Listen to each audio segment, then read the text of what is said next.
उज़्मा के चैनल में खुशामदीद। हम बनाने जा रहे हैं फिंगर चिप्स, जिसकी रेसिपी हम आपके साथ शेयर करेंगे। आइए चलते हैं रेसिपी की जानिब। हमने एक आलू लेके इसे 4 पीस कर लिए हैं। अब हम इसे फिंगर चिप्स की तरह कट करेंगे, फिर हम इसे डीप फ्राई करेंगे। ये सादा आलू की फिंगर चिप्स है जो झटपट तैयार हो जाएगी। हम इसे मीडियम साइज़ पे कट करेंगे और फिर फ्राई करेंगे। हम सारी फिंगर चिप्स को पानी में भिगो लेंगे 2 चम्मच नमक डाल के। फिर हम इसे छन्नी में छान लेंगे। इसे हमने 10 मिनट भिगोया था पानी में नमक के। थोड़ा खुश्क होने के बाद हम इसे फ्राई करेंगे। इसका सारा पानी निकल चुका है।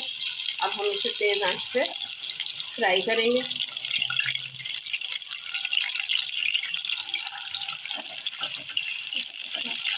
जब तक ये क्रिस्पी नहीं हो जाती।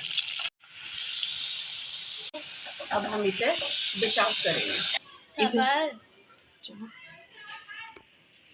हमारी फिंगर चिप्स तैयार है।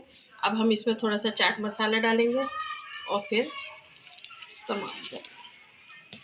हमारी रेसिपी पसंद आए तो हमारे चैनल को सब्सक्राइब करें, बेल आइकन को प्रेस करें। मिलते हैं अगली रेसिपी के साथ। अल्लाह हाफिज़।